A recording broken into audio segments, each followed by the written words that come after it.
الحمدللہ رب العالمین والصلاة والسلام علی اشرف الانبیاء والمرسلین اما بعد فاعوذ باللہ السمیع العلیم من الشیطان الرجیم۔ پانچویں سپارے کی تفسیر اور اس کا مختصر خلاصہ آپ کے سامنے بیان ہوگا انشاءاللہ۔ سورۃ النساء ہے،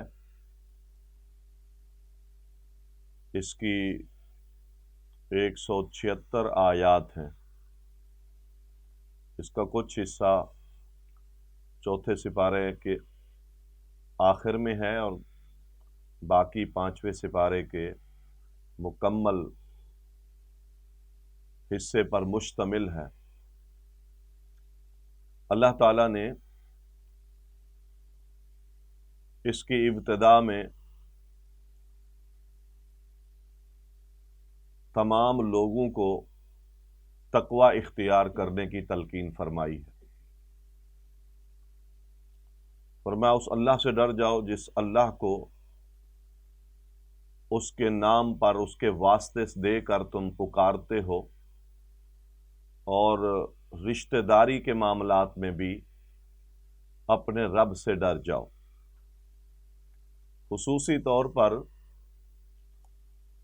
اللہ کا تقوی اختیار کرنے کی تلقین اور رشتہ داری کو جوڑنے کی تلقین اللہ تعالیٰ نے فرمائی ہے۔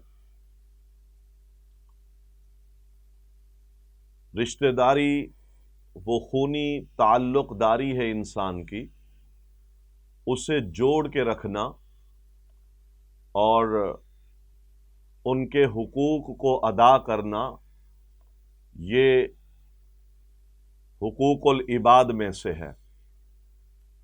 اللہ تعالیٰ نے چونکہ انسان کا رشتہ بنایا ہے، جب یہ رشتہ اللہ تعالیٰ نے بنایا ہے تو انسان کو یہ حق نہیں ہے کہ وہ اللہ کا بنایا ہوا رشتہ توڑ دے۔ اس لیے اللہ تعالیٰ نے تلقین فرمائی ہے کہ رشتہ داری کے معاملے میں اپنے رب سے ڈرو۔ تو چونکہ اس کا بنانے والا، اس کو تخلیق کرنے والا رب ہے، لہذا کسی انسان کا حق نہیں ہے کہ وہ کسی بھی بنیاد پر اپنا خونی رشتہ داری کا تعلق کسی سے ختم کر دے۔ اللہ تعالیٰ نے اس کو جوڑنے کا حکم دیا ہے، اور بعض آیات میں تو رشتہ داریوں کو توڑنے والوں پر اللہ تعالیٰ نے صریح لعنت کے الفاظ بھی بیان کیے ہیں۔ سورۃ محمد میں رشتہ داریوں کو توڑنا بہت بڑا گناہ ہے۔ رشتہ داری کو جوڑنا، رسول اللہ صلی اللہ علیہ وسلم فرماتے ہیں، جو شخص چاہتا ہے کہ اس کی زندگی دراز ہو اور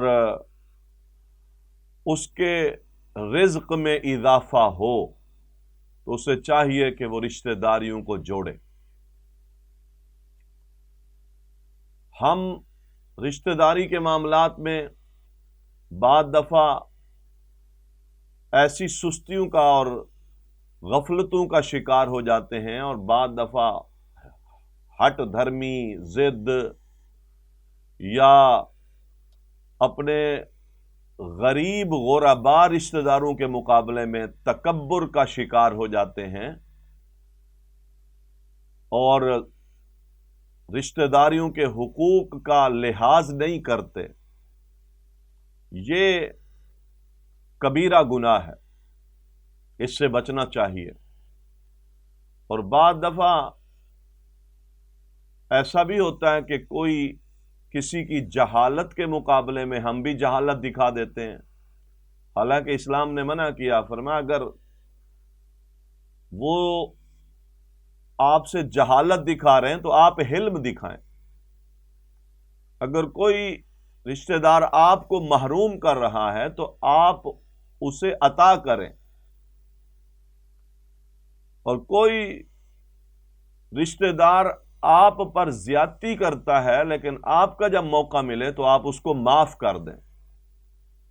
یہ باتیں اصل میں ہماری اب سننے سنانے تک معاشرے میں محدود ہو گئی ہیں، ورنہ ہم یہ عاجزی اور تضرع اور معاف کرنا اور درگزر کرنا اور حلم اور بردباری رشتہ داری کے معاملے میں معاشرے میں ختم ہو گئی ہے. تعلق داریاں ختم ہو رہی ہیں، اور یہ اس بات کی دلیل ہے. یہ تعلق داری، اس کا اصل تعلق ایمان سے ہے. کسی کے ساتھ محبت، پیار، تعلق، اس کے ساتھ خیر خواہی، یہ ایمان میں سے ہے. چونکہ جہاں ایمان نہیں رہتا وہاں دل کی نرمیاں نہیں رہتی، سختیاں پیدا ہو جاتی ہیں. ذرا ذرا سی بات پر سالہ سال تک ہماری تعلق داریاں، خون کے تعلق داریاں منقطع رہتی ہیں. تو محترم سامعین، اس معاملے میں ہمیں اپنے اللہ سے ڈرنا چاہیے. ہم اصول بنائے ہوئے ہیں کہ اگر تو شیر ہے تو میں سوا شیر ہوں، ہم ہیں انسان تمہارے جیسے، جو تم کرو گے وہ ہم کریں گے. تو یہ باتیں غلط ہیں کہ تم جفا کرو گے تو ہم بھی جفا کریں گے، اور تم اگر وفا کرو گے تو ہم بھی وفا کریں گے. یہ اصول اللہ کی شریعت نے ہمیں نہیں دیا.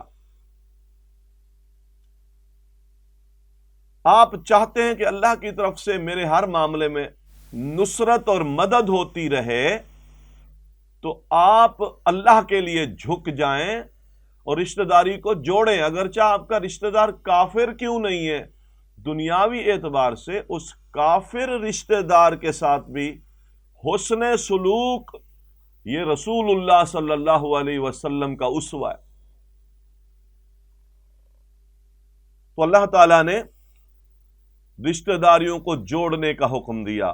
اگلی آیات میں اللہ تعالیٰ نے یتیموں کے مال کھانے سے منع فرمایا ہے. یتیم ہر وہ بچہ جو بالغ نہیں ہے اور اس کا والد سرپرست جو ہے وہ فوت ہو جائے تو یہ یتیم ہے، اور اگر یہ بالغ ہے تو پھر یہ یتیم نہیں کہلاتا. ابو داؤد وغیرہ کی روایت ہے. تو زمانہ جاہلیت میں لوگ یتیموں کا مال ہڑپ کر جاتے تھے، اور خصوصاً جب یتیم بچیاں ہوتی تھیں تو اگر وہ حسین ہوتی تھیں، مالدار ہوتی تھیں، تو لوگ ان سے نکاح بھی کر لیتے تھے، اور عام عورتوں کی طرح ان یتیم بچیوں کو حقوق نہیں دیتے تھے. تو ان ساری چیزوں سے اللہ تعالیٰ نے منع فرمایا. ایک دوسرا یہ مسئلہ بیان کیا کہ یتیم جب بالغ ہو جائیں اور تمہارے پاس ان کی ذمہ داریاں تھیں، ان کا مال تھا، اور تم ان میں اب سمجھ بوجھ دیکھتے ہو کہ یہ سمجھدار ہو گئے ہیں، تو پھر ان کا مال ان کے حوالے کر دو. اسی طرح اگر کوئی بیوہ ہے یا کوئی ایسے لوگ ہیں جن کا مال آپ کے پاس ہے اور وہ ان کے اندر سمجھداری نہیں ہے، بے وقوفی ہے، کم عقلی ہے، لٹ آتے ہیں اور اپنا مال ذرا ذرا سے کسی مسئلے پر لٹوا دیتے ہیں، تو ایسے لوگوں کے مال کو بھی اسلام نے کہا تم اپنے پاس رکھو اور اس کی صحیح دیکھ بھال کرو. اسی طرح ایک مسئلہ یہ بھی بتایا کہ یتیم کا مال اگر آپ کے پاس ہے اور آپ فقیر ہیں، تنگ دست ہیں، تو اس یتیم کی پرورش کرنے کے نتیجے میں اپنی ضرورت کی چیز کھانے پینے کے معاملات میں اس یتیم کے مال سے لے سکتے ہو، تم پر گناہ نہیں ہے. لیکن اگر آپ کو اللہ تعالیٰ نے توفیق دے رکھی ہے کہ آپ کے پاس اپنا مال موجود ہے، تو پھر یتیم کے مال کو اپنی ضرورت کے لیے استعمال نہ کریں. ظلم اور زیادتی کے ساتھ یتیم کا مال کھانا تو قرآن کریم نے کہا ما یاکلون فی بطونہم الا النار، وہ تو پیٹ میں آگ بھر رہے ہیں۔ تو یتیم کے ساتھ خیر خواہی، اس کے مال کی حفاظت اور اس کے معاملات کو دیکھتے رہنا، اور خصوصاً یتیم بچیاں، اور ان کے مکمل اسی طرح حق ادا کرنا، اور اگر فرمایا حق ادا نہیں کر سکتے تو پھر کسی عام عورتوں سے نکاح کرو، ان یتیم بچیوں سے نکاح نہ کرو۔ یہ ساری باتیں اللہ تعالیٰ نے بیان فرمائی۔ اس کے بعد اللہ تعالیٰ نے کچھ وراثت کے معاملات بیان کیے، اور یہ وراثت خالصتاً تقسیم ہے اللہ تعالیٰ کی۔ جب کوئی شخص فوت ہو جائے تو اس کے مال کو کیسے تقسیم کرنا ہے، کس رشتہ دار کو کیا ملے گا اور کس رشتہ دار کو کیا ملے گا، کیا کیا حصے ہیں، یہ ایک عظیم علم ہے، اس کو سیکھنا چاہیے۔ ہمارے معاشرے میں وراثت کے معاملات اتنے پیچیدہ ہیں کہ لوگوں کو ایک تو علم نہیں ہے، دوسرا یہ ہے کہ وہ وراثت کے مسئلہ کو شریعت کے مطابق حل کرنے کی کوشش نہیں کرتے۔ جس کے پاس فوت شدہ کا جو مال آ جاتا ہے وہ کھانے کی کوشش کرتے ہیں۔ تو اللہ تعالیٰ نے اس کی بڑی تفصیل بیان فرمائی ہے۔ اس کا جو مرحلہ وار ایک طریقہ ہے وہ یہ ہے کہ جب کوئی شخص فوت ہو جائے تو سب سے پہلے اس کے مال سے تجہیز اور تکفین کی جائے، اس کے مال سے اس کا کفن دفن کیا جائے۔ نمبر 2، اسی کے مال سے اس کا قرض دیکھا جائے کہ اس کا قرض کتنا ہے، پھر دوسرے نمبر پر قرض اتارا جائے، اور تیسرے نمبر پر اگر اس نے وصیت کی ہے اپنے مال میں تو اس وصیت کو پورا کیا جائے۔ وصیت 1/3 سے زیادہ نہ کی ہو اس نے، وصیت ظلم والی نہ کی ہو، وصیت کسی کو محروم کر دینے والی نہ کی ہو، جس کو اللہ حق دیتا ہے اس کو محروم کرنے کی وصیت نہ کی ہو۔ گناہ اور زیادتی کی وصیت اگر کی ہے تو اس کو بدل دو، اور اللہ تعالیٰ نے اس کو جو مال دیا تھا اس میں سے 1/3 تیسرا، اور یہ بھی زیادہ ہے لیکن اسلام نے اس کو جائز رکھا ہے، تو فرمایا اس کی وصیت کو پورا کیا جائے، اور اس کے بعد اگلا مرحلہ یہ ہے کہ اس کے مال کو تقسیم کیا جائے۔ بیوی کا حق بھی اسلام نے بتایا، شوہر کا حصہ بھی بتایا، بیٹے اور بیٹیاں ہوں تو ان کا حصہ بھی بیان کیا۔ بیٹے اور بیٹیاں ہوں تو ان کو سنگل ڈبل مال ملے گا، بیٹے کو ڈبل ملے گا، بیٹی کو سنگل ملے گا۔ اسی طرح بیوی کا ٹوٹل جائیداد میں سے اگر شوہر کی اولاد ہے تو 8واں حصہ ہے، اور شوہر کی اولاد نہیں ہے تو 4تھا حصہ ملے گا۔ اسی طرح بیوی کی جائیداد میں سے شوہر کو اگر بیوی کی اولاد موجود ہے تو شوہر کو 4تھا حصہ ملے گا، اور اولاد نہیں ہے تو آدھا حصہ ملے گا۔ اگر انسان کی بالکل کوئی اولاد نہیں ہے، صرف ایک بیٹی ہے، تو اس بیٹی کو پوری جائیداد میں سے آدھا حصہ ملے گا، آدھی جائیداد ملے گی۔ تو یہ اصول ہے جو اسلام نے ہمیں بتائے ہیں۔ اس میں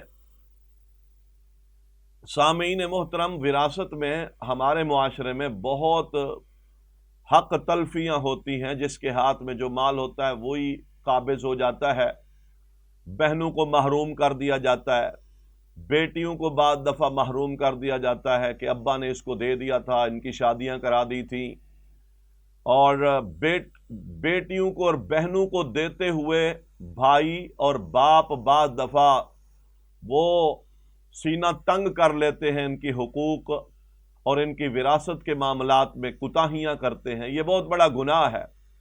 ہم نہیں جانتے اولاد میں سے آخرت میں ہمارے لیے نفع والی اولاد کون ہے، تو پھر ہم کیوں کسی کو محروم کریں اور کیوں کسی کو زیادہ دیں۔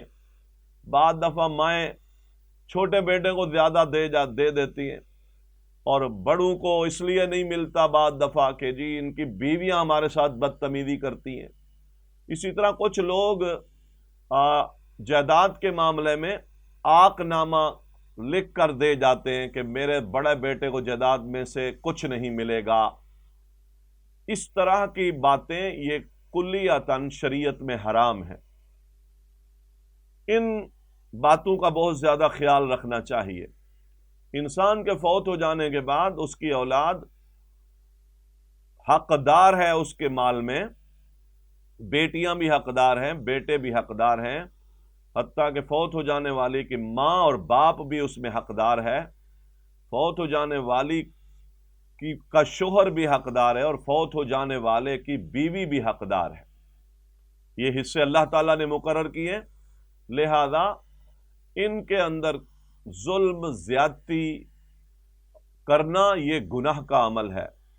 وراثت کے معاملات کو سمجھنا چاہیے، اور یہ بندوں کے حقوق ہیں۔ اگر کوئی شخص کسی کی وراثت دنیا میں کھا جاتا ہے، ہڑپ کر جاتا ہے، تو صحیح روایتیں ہیں ابن ماجہ وغیرہ میں، قیامت کے دن اللہ تعالیٰ اس کی جنت کی وراثت ختم کر دے گا، جنت کی وراثت اس کی ختم ہو جائے گی۔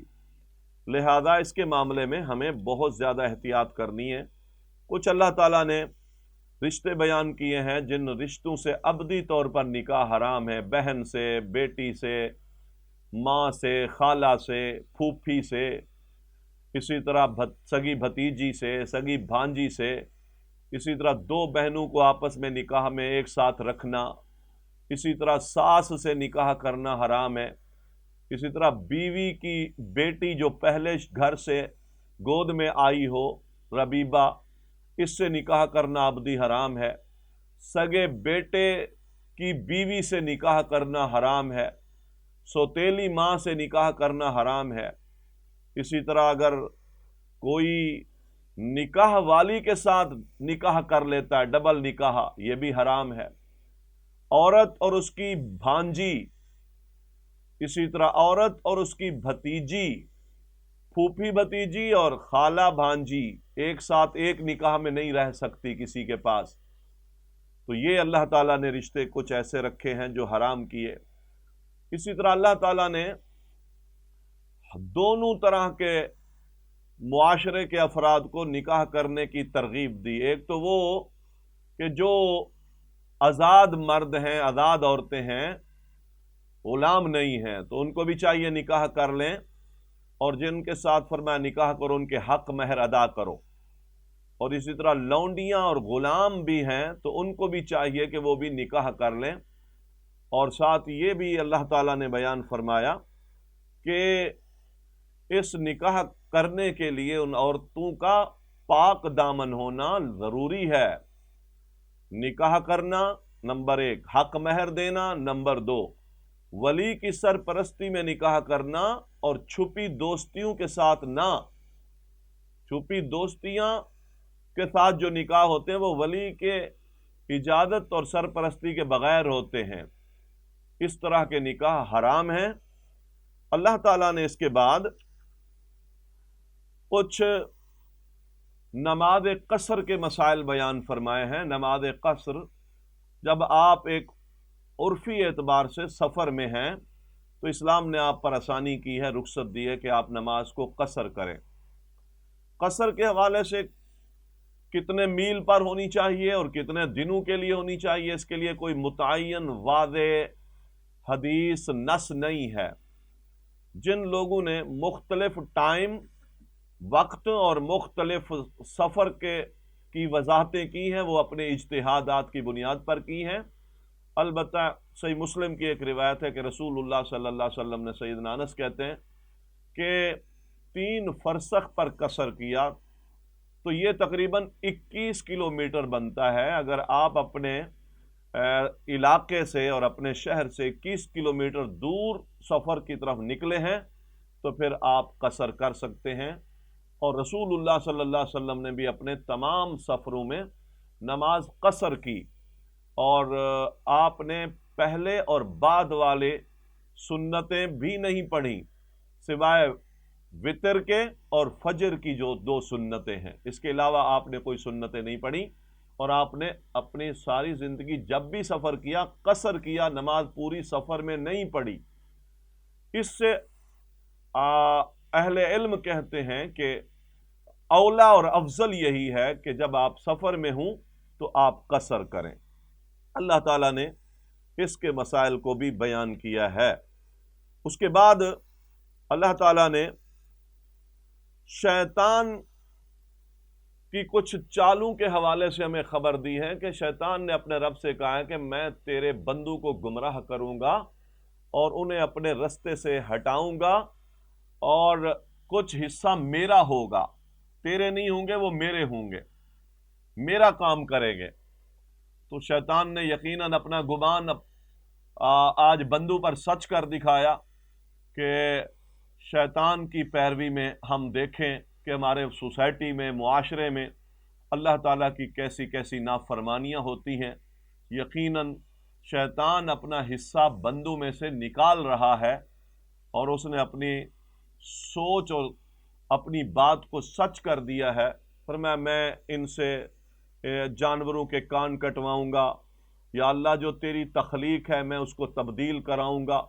تخلیق تبدیل کروانا، فطرت پر انسان پیدا ہوتا ہے لیکن بعض دفعہ یہودی ہو جاتا ہے، بعض دفعہ عیسائی ہو جاتا ہے، بعض دفعہ مشرک ہو جاتا ہے۔ اسی طرح وہ طور طریقے جو اسلام نے ہمیں دیے ہیں وہ اس کا چھوڑ دینا، یہ بھی فطرت کو چھوڑ دینا ہے۔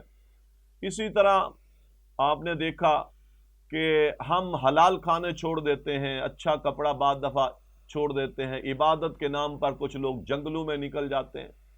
یہ ہے تبدیلیاں۔ مردوں کا داڑھی منڈانا، اب داڑھی فطرت میں تھی لیکن مرد منڈا رہے ہیں۔ عورتوں کا بھویں بنوانا اور وگ لگوانا، جسم کے حصے کو گودوا کر اس میں سرما کوئی کلر بھر دینا۔ تو یہ اس طرح کی تبدیلیاں جو اللہ تعالیٰ کی تخلیق میں تبدیلیاں ہیں، یہ شیطانی ہتھ گڈے ہیں۔ اور شیطان نے کہا یا اللہ میں یہ کام کرواؤں گا تیرے بندوں سے۔ تو محترم بھائیوں، شیطان کی چالیں وہ آج ہمارے اوپر ایسی کارگر ثابت ہوئی ہیں۔ اِنَّهُ يَرَاكُمْ هُوَ وَقَبِيلُهُ مِنْ حَيْثُ لَا تَرَوْنَهُمْ، یہ ایسی جگہوں سے گھات لگا کر ہمیں وہ گمراہ کرنے کی کوشش کرتا ہے، اللہ سے دور کرنے کی کوشش کر رہا ہے۔ تو ہمیں شیطان کے اس مکر و فریب سے بھی ہوشیار رہنا چاہیے، بیدار رہنا چاہیے۔ اللہ تعالیٰ فرماتے ہیں اے بنی آدم دیکھنا، لا یفتننکم الشیطان کما اخرج ابویکم من الجنہ، یہ شیطان تمہیں کہیں فتنوں میں مبتلا نہ کر دے کہ جس طرح تمہارے والدین کو اس نے جنت سے نکال دیا، اس کا لباس چھنوا دیا، تو کہیں یہ تمہیں بھی اسی طرح کے گناہوں اور فتنوں میں مبتلا کر کے تمہیں رب سے دور نہ کر دے۔ اللہ تعالیٰ نے تنبیہ کی ہے۔ اللہ سے دعا ہے اللہ تعالیٰ ہمیں دین پر عمل کرنے کی توفیق عطا فرمائے۔ وما علینا الا البلاغ۔